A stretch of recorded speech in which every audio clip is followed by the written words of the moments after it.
उस खिलाड़ी के नाम से उस शहर या राज्य को पहचानने लगता है। और जब ऐसी अनेक सफलताओं को लेकर कोई क्षेत्र ग्लोबल स्पोर्ट्स मैप पर चमकता है, तो दुनिया का उस शहर को देखने का नजरिया भी बदल जाता है। आज के इस कार्यक्रम में देश के जिन सैकड़ों जिलों के खिलाड़ी जुड़े हुए हैं, हर जिले में दुनिया के स्पोर्ट्स मैप पर चमकने की ताकत है। इस ताकत को समझते हुए ही हमें इस संवाद कार्यक्रम को आगे बढ़ाना है।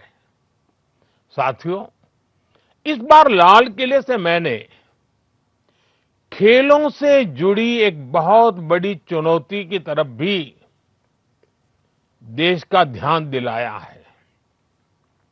ये चुनौती ओलंपिक्स से जुड़ी है। एक कड़वी सच्चाई ये है कि ओलंपिक्स में जितने अलग अलग स्पोर्ट्स होते हैं, भारत की टीमें उसमें से आधे स्पोर्ट्स में हिस्सा ही नहीं लेती।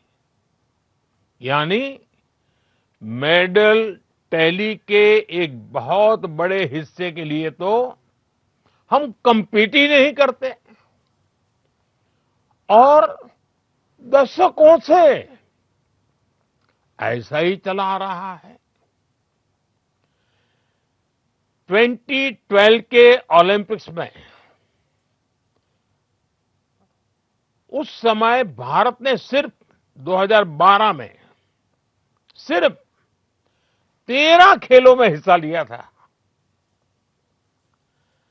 20 से ज्यादा खेलों में तो भारत की भागीदारी ही नहीं थी। और इन 20 से ज्यादा खेलों में कई सारे खेल ऐसे हैं जिनका नाम तक देश में लोगों ने शायद ही सुना हो। दुनिया के दूसरे देश उन खेलों में मेडल जीतते हैं और हम उनमें हिस्सा ही नहीं लेते। हमें मेडल टैली बढ़ाने के लिए इन खेलों में भी महारत हासिल करनी ही होगी। अब जैसे सर्फिंग और स्पोर्ट्स क्लाइंबिंग, हमारे पास इतनी बड़ी कोस्टलाइन है, इतना बड़ा पहाड़ी क्षेत्र है, जहां इस प्रकार के स्पोर्ट्स के लिए एक स्वाभाविक रुचि हो सकती है। हमारे पास वाटर स्पोर्ट्स से लेकर विंटर स्पोर्ट्स तक के लिए डेमोग्राफी भी है और जियोग्राफी भी है। लेकिन फिर भी हम ऐसे खेलों में दुनिया में कहीं दिखते ही नहीं हैं। इसलिए हमें अलग अलग जिलों में ऐसी संभावनाओं को तलाशना होगा जहां किसी एक खास स्पोर्ट्स का इकोसिस्टम विकसित हो सके। और इसमें आज के इस कार्यक्रम की बहुत बड़ी भूमिका है।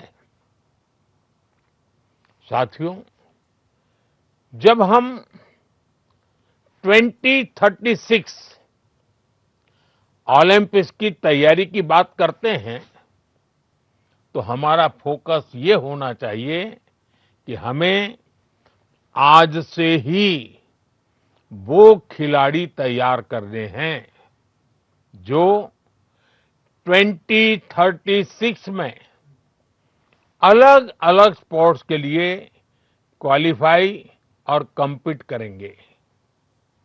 और इसलिए लाल किले से मैंने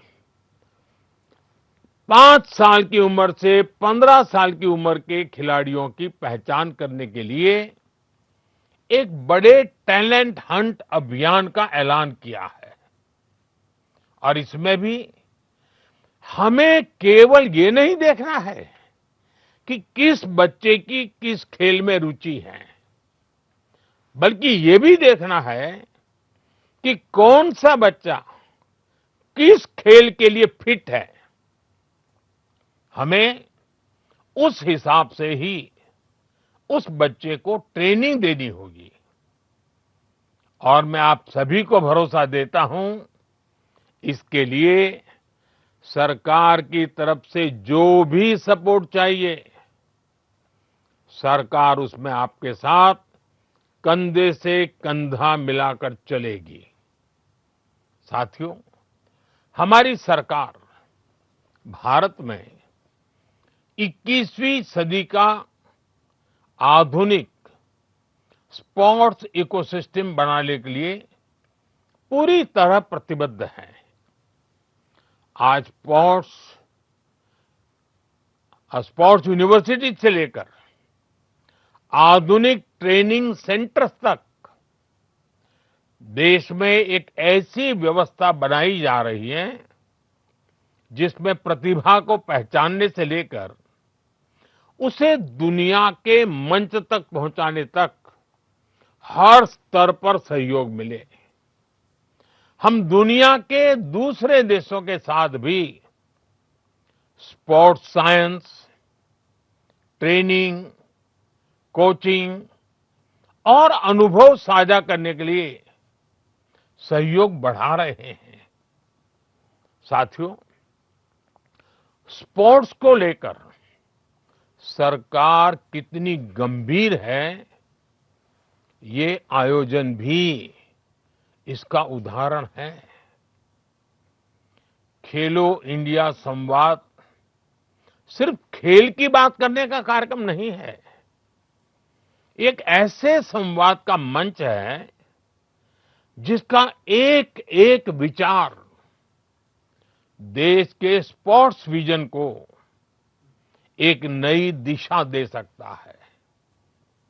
और इसके साथ जो युवा संवाद हो रहा है, वो कार्यक्रम आपके आइडियाज और एस्पिरेशंस को देश के सपनों से जोड़ने का बहुत बड़ा माध्यम है।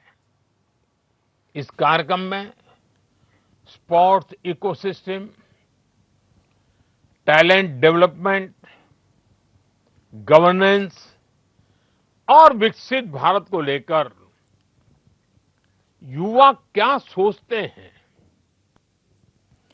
तर ऑलिम्पिकची तयारी आत्तापासूनच सुरू करावी। सरकार खेळाडूंना सहकार्य करायला तयार आहे। त्यांनी अधिकाधिक पदकं मिळवावीत अशी अपेक्षा पंतप्रधान नरेंद्र मोदींनी व्यक्त केली आहे। एबीपी माझा, उघडा डोळे बघा नीट।